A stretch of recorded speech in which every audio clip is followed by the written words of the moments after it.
Hi there, my name's Carolyn Kitto, and with my best friend who I happen to be married to, I co-chair the board of Soul Survivor, and it's great to be with you virtually to talk about this important topic.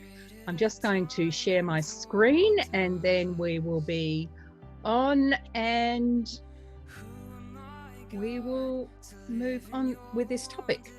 Well, I'm not exactly sure where the topic for this came from.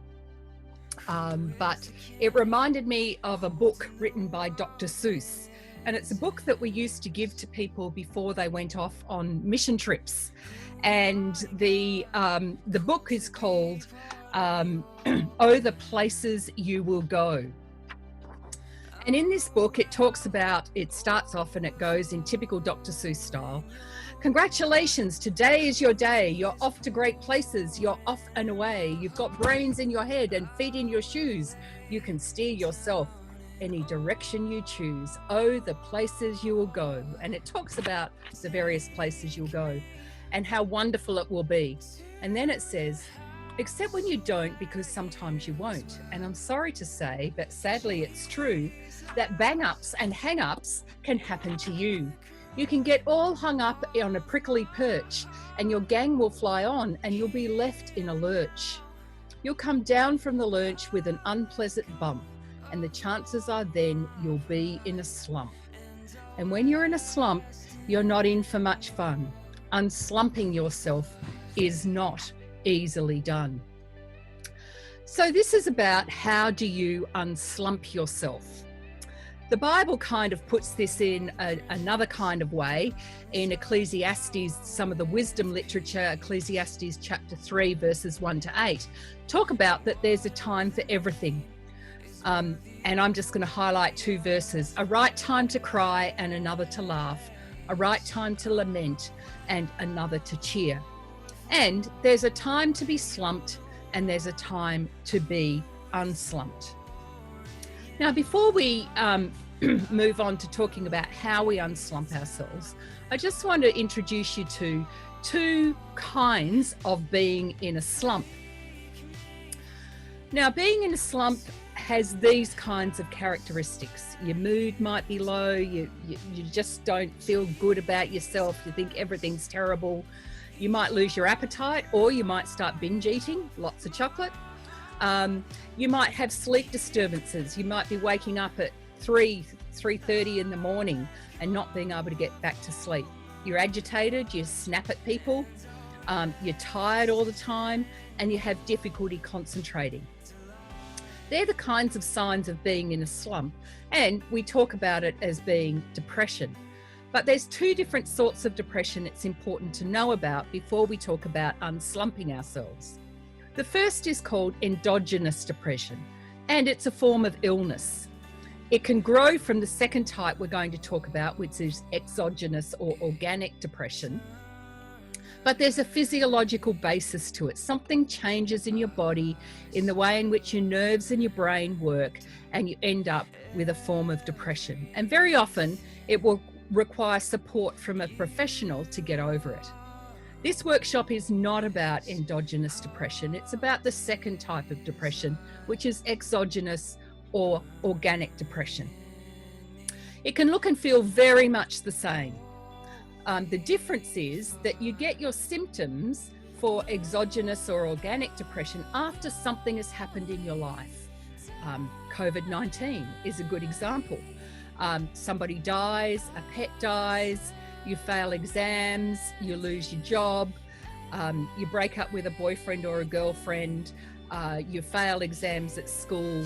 Any of those sorts of things can trigger you being in a slump, a form of depression. But usually this should not last for more than a couple of months. And if it does, it could be that it's growing into the other form of depression. And you should go and find somebody to talk to about that kind of depression. The second thing I want to say is that following Jesus is not about avoiding pain in life. Jesus himself didn't do that. And it's not about protecting yourself from the world and the bad things that are going on. Sometimes being in a slump can wake us up to what's really going on in the world, and it can grow a sense of the power of compassion from our heart of pain and being slumped. We shouldn't be avoiding the brokenness of the world, but we should be engaging with it, but not in a way that is detrimental to us. Father Richard Rohr, who's a Franciscan father, talks about what to do when you are feeling down. He said, the world tells us to deal with dark emotions or being in a slump by trying to avoid it, by cutting ourselves off from the world at large. But what he suggests you do is that you actually engage the world. He says the best thing to do when fear has a neck hold of you is to befriend someone who lives in real and constant fear. When I was a kid, my grandma used to take me to visit a friend of hers who had dementia, and she had the kind of fear dementia. And being with her taught me compassion. The best thing to do when you're flattened by despair is to spend time in a community where despair is daily bread. I learned more about how to grow in my faith and what it meant to follow Jesus, working in King's Cross and in places where there is huge despair than at any other time in my life. And the best thing to do when sadness has your arms twisted behind your back is to sit down with the saddest child or young person you know and say, tell me all about it. I've got all day. But the hardest part of doing any of these things is to do them without insisting that your new teachers, the people in fear and despair and sadness, will somehow become cheerful because you've spent time with them. That's not the point. The way to deal with painful emotions is not to get rid of them, but it's to learn to sit with them and to find God within them. So what are some of the things in addition to this, or not avoiding the pain or the slumping, that we can do? Here are some suggestions. First of all, get some perspective. When times of trouble and uncertainty come around, it's very easy to focus on ourselves. Why do you think it is that people have been fighting over toilet paper over COVID-19? They're worried about themselves. We need to get a bit better perspective on that. I hear people complaining about self-isolating, and then I talk to colleagues and partners in other countries who say, when you live in a one-bedroom house that might be 3 meters by 3 meters and you have 7 people sleeping there, social distancing isn't really an option. The second thing you can do is celebrate awe. God is in the awesome. God created the awesome. So go for a walk in the park. We have a park just near us that has a little creek in it. And whenever the water's flowing, we stop and we listen to the creek for a couple of minutes. It is awe-inspiring. And then we walk on and we listen to the bellbirds chime.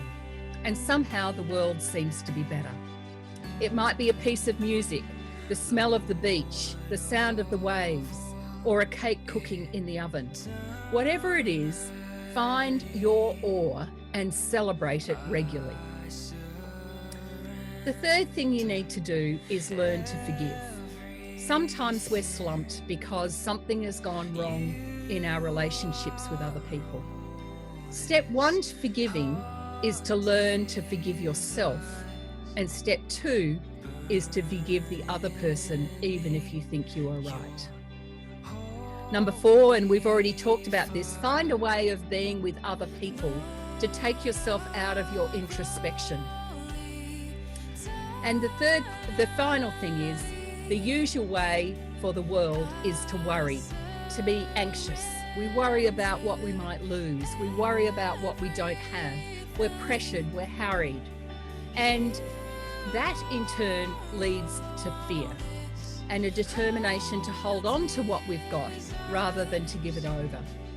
We believe that we can get the best that we can and keep what we've got. But the opposite of fear and anxiety is love. Perfect love. Perfect love casts out fear. I want to finish with a story that a friend of mine told, a man called Mike Iaconelli, about how life is a journey, and we will go through the slumps, but how God can be in control. It's called the road of life. At first, I saw God as my observer, my judge, keeping track of things I did wrong, so as to know whether I merited heaven or hell when I died. He was out there kind of like a president or a prime minister. I recognised his face when I saw it, but I didn't really know him. But later on, when I met Christ, it seemed as though life were rather like a bike ride. But it was a tandem bike, and I noticed that Christ was in the back helping me pedal.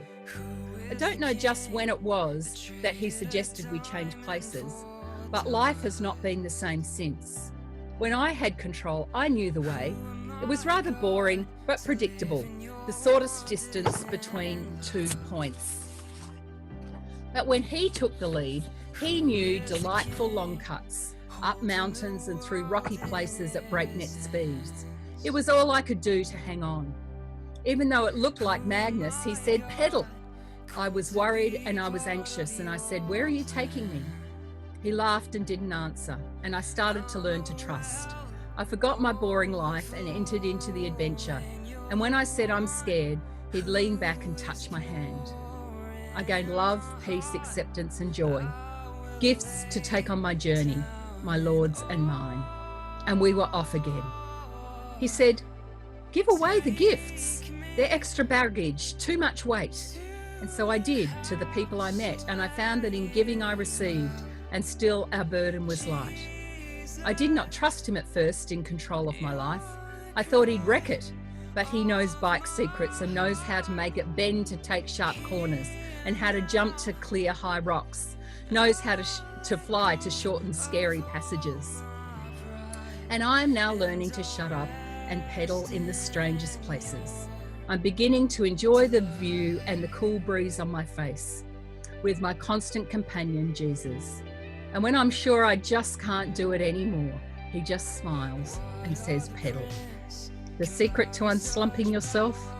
Just pedal and let Jesus be in control. Thanks. I hope this has been helpful.